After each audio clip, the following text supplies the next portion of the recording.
legal process mamiyo agwambo wuonyalego chopo kucho to waduto te wayie ni nyaka wuogi e sirikal. Alright.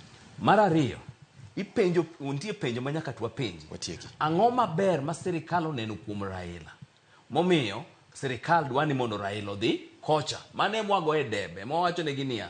Koro piny ka, onogi kwa jo piny ng'uono ni karanwa yanyo Raila nono, nikech kwa nyalo kulo Raila odhi kucho. Karanwa timo makosa nwariambo. Mae adiera manitie. Koro daktari onogo wewa wa mos. Wanjo ODM and we are very proud ODM members. To nyalo support sirikal, yes. But on matters of African Union, wawacho ni jakom odhi mbele. As a party we support him. Kaka jo Kenya wa support. Wach mogik second achiel. Haya. Daktari, kwatieki.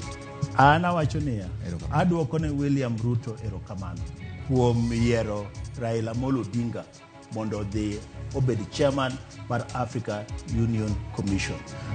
Koro bro chiwo thuolo ne jok manyo liere kod Raila ka mondo koro ane koti magidwa chako liere to kwa weyo mano Raila oromo anasetiyo kode e kom manyocha entiere mar Africa Union en ng'ama romo odhi otitiji. Nyak kora mogiero kamano. Nyasaye mondo rit wenda gi kendo chieng' moro ma en wach mabro go mbake thuolo machielo. Walidhi alidha. Ng'ado wa bwana. Nikech en wach ma thuoke ne duong' ahinya. Ok mwanyal tieke te wach kitieke nyaka Ramogi ng'ama otieke en ng'ama oleng'o lewe. Omiyo ka ok watimo ma to samoro dipo ka ok oyudo manyalo wacho chieng' machielo. Nyinga en George Batielo, Dr. Benadaete kanyakla koda Dr. Matunga. Nyasaye mondo mi oritu nyaka kendo thuolo